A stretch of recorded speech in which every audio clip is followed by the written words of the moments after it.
नमस्कार दोस्तों, रिन्यूएबल ज्ञान यूट्यूब चैनल पे आप सभी का स्वागत है। आजकल बहुत सारे लोग एसी मॉड्यूल के बारे में जानना चाह रहे हैं। आज हम इस वीडियो के माध्यम से आप सभी को एसी मॉड्यूल के बारे में बताएंगे। इस वीडियो में हम एसी मॉड्यूल की वर्किंग के बारे में डिस्कशन करेंगे। एसी मॉड्यूल डीसी मॉड्यूल से कैसे अलग है, क्या हम डीसी मॉड्यूल को एसी मॉड्यूल में कन्वर्ट कर सकते हैं और एसी मॉड्यूल का क्या एडवांटेज है, हमें एसी मॉड्यूल क्यों परचेज करना चाहिए। जैसा कि हम जानते हैं कि सोलर पैनल हमेशा डीसी पावर आउटपुट देता है। अगर हम किसी एसी मॉड्यूल को लेते हैं तो एसी मॉड्यूल के फ्रंट से अगर देखेंगे तो वो बिल्कुल डीसी मॉड्यूल जैसा ही दिखेगा। अगर उसके बैक साइड में देखेंगे तो बैक साइड में एक माइक्रो इन्वर्टर लगा रहता है, जो इसका काम होता है कि हमारे डीसी पावर को जो पैनल से मिल रहा है उसे एसी पावर में कन्वर्ट कर दे और इस तरह हमें इस पैनल से एसी आउटपुट पावर मिलने लगता है। अगर हम एसी मॉड्यूल को डीसी मॉड्यूल से कंपैरिजन करते हैं तो हमें जो डिफरेंस समझ में आता है कि एसी मॉड्यूल हमें एसी आउटपुट पावर देता है और डीसी मॉड्यूल हमें डीसी आउटपुट पावर देता है, क्योंकि एसी मॉड्यूल के पीछे में एक माइक्रो इन्वर्टर लगा रहता है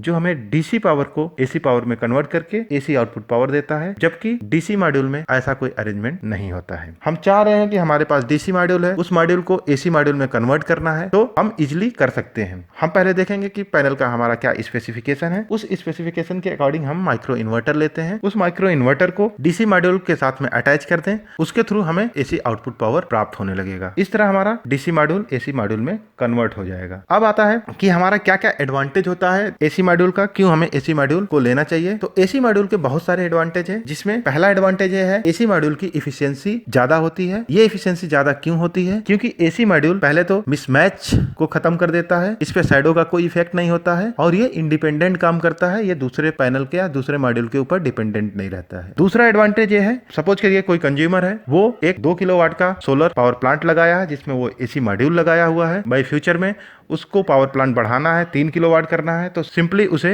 1 किलोवाट का एसी मॉड्यूल परचेज करके लाना होगा और उसे एग्जिस्टिंग सिस्टम में ऐड कर दें और उसे 3 किलोवाट का पावर प्लांट रेडी मिल जाएगा। जबकि डीसी मॉड्यूल वाले सोलर पावर प्लांट में आपको मॉड्यूल के साथ में इन्वर्टर को भी रिप्लेस करना होगा, जिसकी वजह से उसकी कॉस्टिंग ज्यादा हो जाती है और उसमें इंस्टॉलेशन में भी टाइम बहुत ज्यादा लगता है। अब आता है तीसरा एडवांटेज। तीसरा एडवांटेज है इंस्टॉलेशन कॉस्ट कम हो जाती है, क्योंकि हमें इसमें डीसी अरेंजमेंट नहीं रखना होता है। इस वजह से हमें DC cable, DC switch, fuse, conductor इस तरह का कोई भी रिक्वायरमेंट नहीं होता है, जिसकी वजह से इसकी कॉस्टिंग कम हो जाती है। चौथा एडवांटेज ये है इसका इंस्टॉलेशन टाइम कम हो जाता है, क्योंकि ये इंस्टॉलेशन को बहुत ईजी कर देता है और बहुत इजीली वो कम समय में इंस्टॉल हो जाता है। इसकी रिलायबिलिटी बहुत ज्यादा होती है, क्योंकि जो माइक्रो इन्वर्टर होता है वो 2 बार चेक हो जाता है, उसकी टेस्टिंग 2 बार हो जाती है। क्योंकि एक बार जब वो इन्वर्टर मैन्युफैक्चरर मैन्युफैक्चरिंग करता है, उसकी टेस्टिंग करता है, फिर उस इन्वर्टर को जब इंटीग्रेटर अपने पैनल के साथ में इंटीग्रेट करता है तब उसकी टेस्टिंग हो जाती है।